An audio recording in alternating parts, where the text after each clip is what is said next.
CCTV hot news നിങ്ങൾക്കായി സമർപ്പിക്കുന്നത് പവർഗഡ് solar system Koonamuchi. നമസ്കാരം. CCTV ഹോട്ട് ന്യൂസിലേക്ക് സ്വാഗതം. ചാവക്കാട് ബ്ലാങ്ങാട് വൈലി ശ്രീ കല്ലുങ്ങൽ ഭഗവതി ക്ഷേത്രത്തിൽ ഉത്സവത്തിനിടെ രണ്ടാനകൾ ഇടഞ്ഞോടി. ആനപ്പുറത്തുണ്ടായിരുന്നവർക്ക് അടക്കം 4 പേർക്ക് പരിക്കേറ്റു. പാലക്കാട് ഒറ്റപ്പാലം സ്വദേശികളായ അഭിഷേക്, കൃഷ്ണപ്രസാദ്, അജിൽ, ശ്രീജിത്ത് എന്നിവർക്കാണ് പരിക്കേറ്റത്. ഇവരെ കോട്ടപ്പുറം ലാസ്റ്റ് ആംബുലൻസ് പ്രവർത്തകർ ചാവക്കാട്ടെ സ്വകാര്യ ആശുപത്രിയിൽ പ്രവേശിപ്പിച്ചു. CCTV news impact. താഴിട്ട് പൂട്ടിയിരുന്ന കമല സുരയ്യ സ്മാരക സമുച്ചയത്തിലെ മുകളിലെ വരാന്തകൾ സന്ദർശകർക്കായി തുറന്നിട്ടു. ചൊവ്വാഴ്ച വിദ്യാർത്ഥികളടക്കം നിരവധി പേർക്ക് നീർമാതളം കാണാനും ഇളങ്കാറ്റിൽ ശാന്തമായി ഇരിക്കാനും അവസരം കിട്ടി. പ്രസിദ്ധമായ ഗുരുവായൂർ ആനയോട്ടത്തിൽ മുൻനിരയിൽ ഓടാനുള്ള 3 ആനകളെ തെരഞ്ഞെടുത്തു.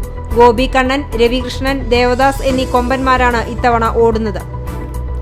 പുന്നൂർക്കുളം തങ്ങൾപ്പടിയിൽ നിയന്ത്രണം വിട്ട കാർ ഡിവൈഡറിൽ ഇടിച്ചുണ്ടായ അപകടത്തിൽ ചികിത്സയിലായിരുന്ന ആനപ്പാപ്പാൻ മരിച്ചു.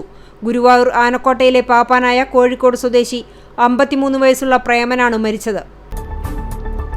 എരുമപ്പെട്ടി കടങ്ങോട് റോഡിന് സമീപം ബൈക്കുകൾ തമ്മിൽ കൂട്ടിയിടിച്ച യുവാക്കൾക്ക് പരിക്കേറ്റു. കാഞ്ഞിരശ്ശേരി പറമ്പിൽ പീടിക വീട്ടിൽ മൊയ്നുദ്ദീൻ, എരുമപ്പെട്ടി സ്വദേശികളായ തെക്കൂട്ട് വിളക്കത്തല വീട്ടിൽ ആദിത്യൻ, കോനേങ്ങത്ത് വീട്ടിൽ അനുരാഗ് എന്നിവർക്കാണ് പരിക്കേറ്റത്. കേച്ചേരി അക്കിക്കവ് ബൈപ്പാസിന്റെ നിർമ്മാണ പ്രവൃത്തികൾ പുരോഗമിക്കുന്നു. ബൈപ്പാസിന്റെ പുനർനിർമ്മാണം പൂർത്തിയാക്കാൻ റോഡ് 3 മാസം അടച്ചിടും.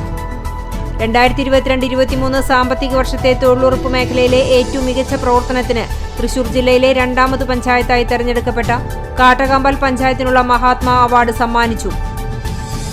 മേളങ്ങൾ സ്വന്തമായി ചിട്ടപ്പെടുത്തിയ കുരഞ്ഞിയൂർ രതീഷ് ഗോവിന്ദനെ മുണ്ടത്തിക്കോട് പാതിരിക്കോട്ടുകാവ് ക്ഷേത്ര ഉപദേശക സമിതി ആദരിച്ചു. ചേലൂർക്കുന്ന് അയ്യപ്പസ്വാമി മഹാക്ഷേത്രത്തിലെ ആറാട്ട് മഹോത്സവത്തിന് ബുധനാഴ്ച തുടക്കമാകും. ഫെബ്രുവരി 21 ബുധനാഴ്ച മുതൽ 26 തിങ്കളാഴ്ച വരെയുള്ള ദിവസങ്ങളിലായാണ് ക്ഷേത്രത്തിൽ ആറാട്ട് മഹോത്സവം നടക്കുന്നത്. രൂക്ഷമായ വിലക്കയറ്റത്തിനും സപ്ലൈകോ ഔട്ട്ലെറ്റിൽ അവശ്യ സാധനങ്ങൾ വിൽപ്പനയ്ക്കില്ലാത്തതിലും പ്രതിഷേധിച്ച് മഹിളാ കോൺഗ്രസ് പാവർട്ടി ബ്ലോക്ക് കമ്മിറ്റിയുടെ നേതൃത്വത്തിൽ കാലിച്ചട്ടിയുമായി സമരം സംഘടിപ്പിച്ചു. വടക്കേക്കാട് മണികണ്ഠേശ്വരത്ത് മാരകായുധങ്ങളുമായി എത്തിയ സംഘം യുവാക്കളെ ആക്രമിച്ചു. സംഭവത്തിൽ 3 പേർക്ക് പരിക്കേറ്റു. കൊരട്ടിക്കര വിഷ്ണു ഭഗവതി ക്ഷേത്രത്തിലെ ഉത്സവത്തിന് നാളെ തുടക്കമാകും. കളംപാട്ടിന് കൂറയിടുന്നതോടെയാണ് ഉത്സവത്തിന് ആരംഭം കുറിക്കുക. സബ്സിഡി സാധനങ്ങളുടെ വില വർദ്ധിപ്പിക്കാനും അവശ്യ സാധനങ്ങളുടെ ലഭ്യത ഉറപ്പുവരുത്തുന്നതിലും പരാജയപ്പെട്ട പിണറായി സർക്കാരിന്റെ ജനദ്രോഹ നടപടികൾക്കെതിരെ പഴഞ്ഞി സപ്ലൈകോ ഔട്ട്ലെറ്റിലേക്ക് കാട്ടകമ്പൽ മണ്ഡലം കോൺഗ്രസ് കമ്മിറ്റിയുടെ നേതൃത്വത്തിൽ മാർച്ച് സംഘടിപ്പിച്ചു. 6ാമത് VT ഗോപാലകൃഷ്ണൻ സ്മാരക പുരസ്കാരം പുന്നയൂർ സ്വദേശി PK മുരളീകൃഷ്ണന് 2023-24 മുംബൈ സാഹിത്യവേദിയിൽ അവതരിപ്പിച്ച സൃഷ്ടികളിൽ നിന്നും തെരഞ്ഞെടുത്ത മികച്ച സൃഷ്ടിക്കാണ് ഈ അംഗീകാരം. പഴഞ്ഞി അയനൂർ അയ്യമലക്കാവ് ഭഗവതി ക്ഷേത്രത്തിലെ പൂരം ആഘോഷിച്ചു.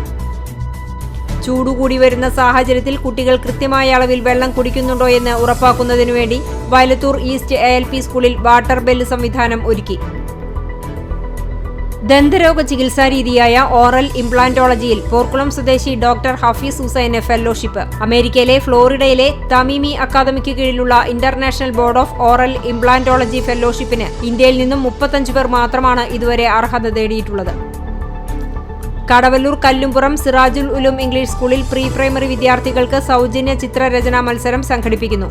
ബുധനാഴ്ച രാവിലെ 10 മണിക്ക് സ്കൂൾ അങ്കണത്തിലാണ് ചിത്രരചനാ മത്സരം നടത്തുന്നത്. UAE കുന്നംകുളം പ്രവാസികളുടെ കൂട്ടായ്മയായ സമത കുടുംബസംഗമം സംഘടിപ്പിച്ചു. ദുബായ് സബീൽ പാർക്കിൽ നടന്ന കുടുംബസംഗമത്തിൽ കുന്നംകുളം മുനിസിപ്പാലിറ്റി പ്രദേശത്തു നിന്നും 500ഓളം പേർ പങ്കെടുത്തു. CCTV ഹോട്ട് ന്യൂസ് നിങ്ങൾക്കായി സമർപ്പിക്കുന്നത് പവർഗഡ് സോളാർ സിസ്റ്റം കൂനമുച്ചി. ഇതോടെ CCTV ഹോട്ട് ന്യൂസ് സമാപിക്കുന്നു. കൂടുതൽ വാർത്തകൾക്കും വിശേഷങ്ങൾക്കും ഞങ്ങളുടെ web page, YouTube channel, Facebook page എന്നിവ സന്ദർശിക്കുക. തത്സമയ വാർത്തകൾക്കായി www.cctv.online.tv സന്ദർശിക്കുക. നമസ്കാരം.